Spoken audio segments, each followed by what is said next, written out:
I'm Lise Leblanc, therapist, author, and life coach, and in this video, I'm talking about 10 toxic behaviors that should not be tolerated in a relationship. At the end of this video, I'll share my personal opinion on what I think should be the ultimate deal breaker.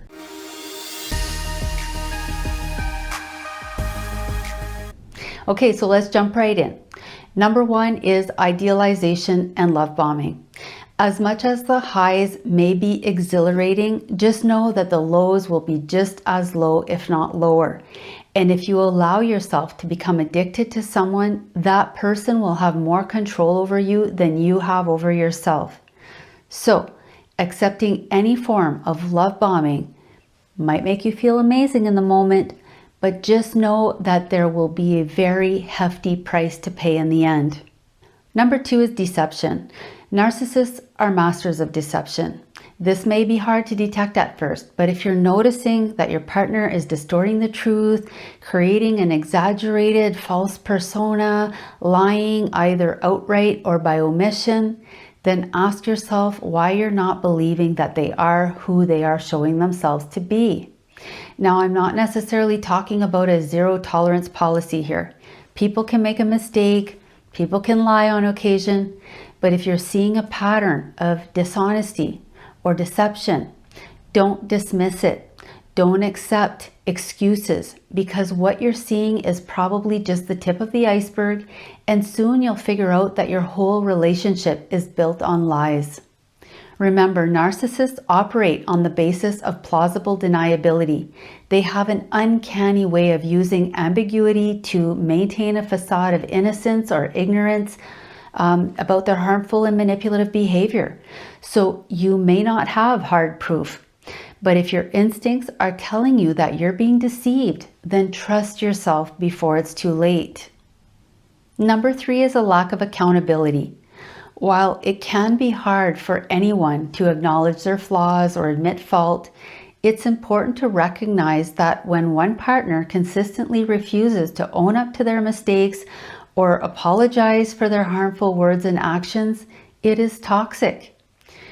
Sure, in the moment, maybe you or your partner can't admit fault, but afterwards, when things cool down, you should both be able to acknowledge and take some accountability for the harmful things that you said or did while you were angry. When it comes to a narcissist, they can't even take accountability for small, trivial things without getting defensive, justifying themselves, or blame shifting. Number four is gaslighting, which is a form of psychological manipulation where a toxic person denies or distorts reality to make you doubt your perceptions, your memories, and even your sanity. Gaslighting undermines your sense of reality, making you more dependent on the toxic person for validation and guidance. So if your partner is constantly making you question yourself, making you feel like you're losing your mind, losing your grip on what's real, when this wasn't the case before you met them, then just know that it's extremely toxic and damaging to your mental health. To learn more about gaslighting, please click on the link above. Number five is manipulation and control. Toxic people use various manipulation tactics to control their partners. These controlling behaviors can be overt, such as telling you who you can talk to, what to wear, how much you can spend, and just controlling various aspects of your life. But they can also be a lot more subtle, such as passive-aggressive comments, shaming, and guilt-tripping. These covert tactics can be hard to detect, often leaving you feeling very confused and inadequate. And if you don't submit to their need for control, you'll be punished in ways that don't match the situation. For example, let's say your narcissistic partner tells you where to park and you choose to park the car in a different spot. Then they pout and don't speak to you for hours, all to punish you for not allowing them to control you. The sixth thing you shouldn't tolerate in your relationship is negative comparisons. So if your partner is often letting you know in subtle or not so subtle ways that you're not good enough, you're not attractive enough, smart enough, or as good as the next guy, then you should seriously reconsider your relationship. Negative comparisons are extremely toxic and degrading.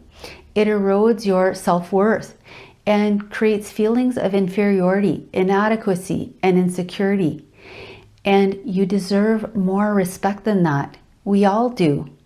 Number 7 is exploitation. Do you often get the feeling that your partner is using you for your contacts, your resources, or to meet their self-serving agenda? Does your partner expect you to drop everything to meet their needs, but rarely reciprocate when you want or need something?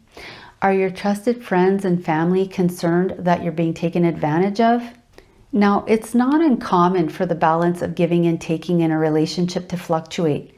But if your partner consistently prioritizes their own needs above yours and almost always minimizes, ignores, or invalidates your needs, it raises serious concerns. And it would be wise for you to reassess the level of effort and investment that you're putting into this relationship. Number 8 is isolating you from your loved ones.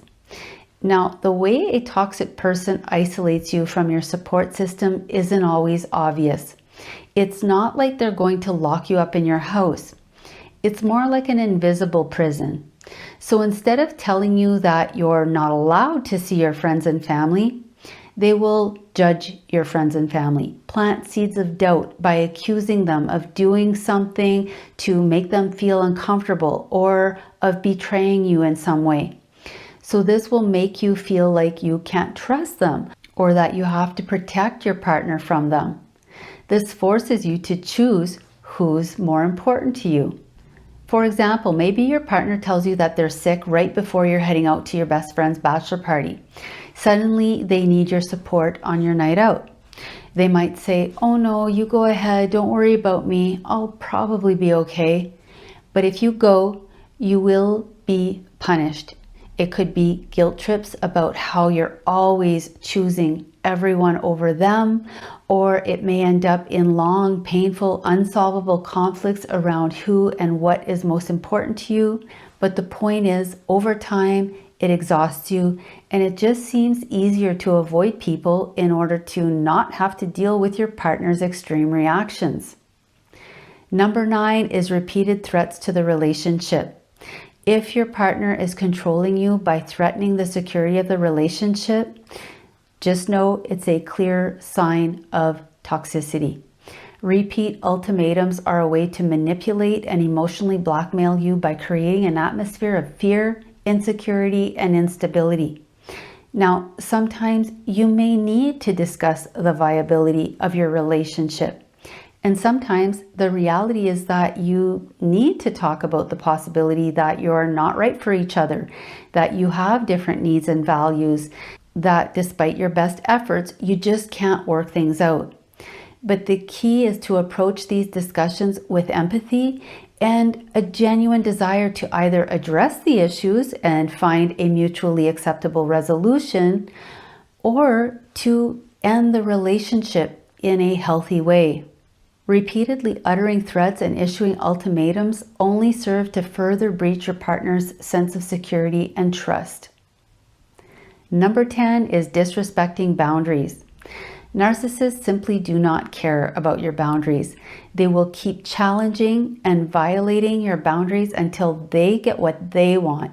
And if you try to enforce your boundaries, you will be accused of being selfish and not caring about them. A narcissist will not show empathy or take accountability after breaching your boundaries. Instead, they will double down and disrespect your boundaries even further. As promised, in my opinion, the biggest deal breaker in a relationship is the inability to communicate in mature ways that allow you to repair ruptures in the relationship. Every relationship has problems. And if you can't work through these challenges because your partner stonewalls you, refuses to engage in meaningful conversations, gives you the silent treatment, withholds affection from you, and completely shuts you out, or they become irrational, attacking you, and there's really no way to address concerns, resolve conflicts, or reconnect emotionally, then your relationship is doomed. It will just devolve until it becomes devoid of trust, intimacy, and empathy, leaving you feeling rejected, isolated, and damaged. If you need help navigating or exiting a toxic relationship, please consider reaching out to a coach or counselor in your area. And if you found this video helpful, please like, comment, and subscribe to my channel to learn more about the 7 questions you should be asking yourself if you're considering leaving a toxic relationship. Please click on the link above.